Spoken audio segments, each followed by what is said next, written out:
आज हम मल्लिकार्जुन ज्योतिर्लिंग के बारे में जानेंगे, क्योंकि यह 12 ज्योतिर्लिंग में से द्वितीय नंबर के ज्योतिर्लिंग आते हैं। क्योंकि हमारे देश में शिवलिंग तो बहुत से प्रकार के हैं, लेकिन ज्योतिर्लिंग की श्रेणी में 12 ज्योतिर्लिंग को श्रेष्ठ माना गया है। और कैसे ज्योतिर्लिंग बने, तो इसकी हम थोड़ी सी कहानी जानेंगे। एक ऐसा अनोखा स्थान भारत में जो कि भगवान शिव का ज्योतिर्लिंग भी है और माता पार्वती का शक्तिपीठ भी है। एक ऐसा पावन पर्वत जहाँ साक्षात महादेव और माता पार्वती आज भी हर अमावस्या और पूर्णिमा को आते हैं।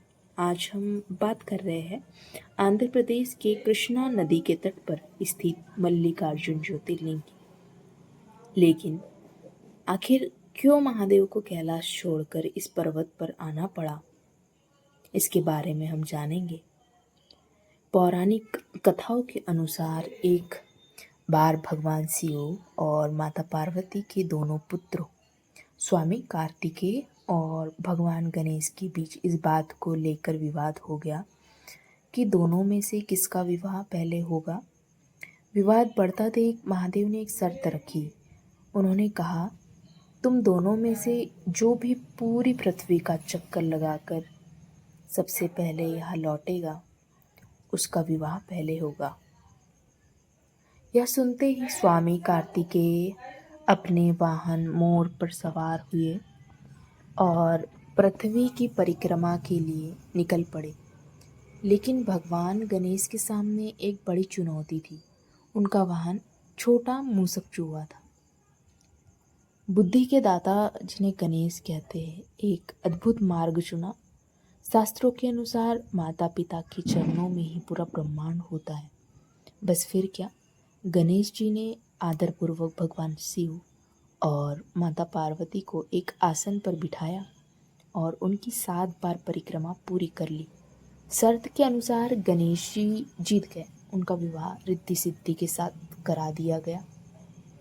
जब स्वामी कार्तिकेय पूरी पृथ्वी का चक्कर लगाकर वापस लौटे तो उन्होंने देखा कि गणेश जी का विवाह हो चुका है। यह देखकर वे अत्यंत क्रोधित हो गए। माता पिता के समझाने के बाद भी उनका क्रोध शांत नहीं हुआ और वे हमेशा के लिए कैलाश छोड़कर दक्षिण के क्रौंच पर्वत पर चले गए। पुत्र के वियोग में माता पिता पार्वती व्याकुल हो उठी। जब भगवान शिव और माता पार्वती स्वयं कार्तिकों को मनाने क्रौंच पर्वत पहुँचे, लेकिन कार्तिकेय वहाँ से और दूर चले गए। अपने पुत्र के प्रति स्नेह के कारण महादेव और माता पार्वती उसी पर्वत पर ज्योतिर्लिंग के रूप में स्थापित हो गए। यहाँ माता पार्वती को मल्लिका और भगवान को अर्जुन कहा जाता है। भगवान शिव को अर्जुन कहा जाता है, इसी कारण इन्हें मल्लिकार्जुन कहते हैं।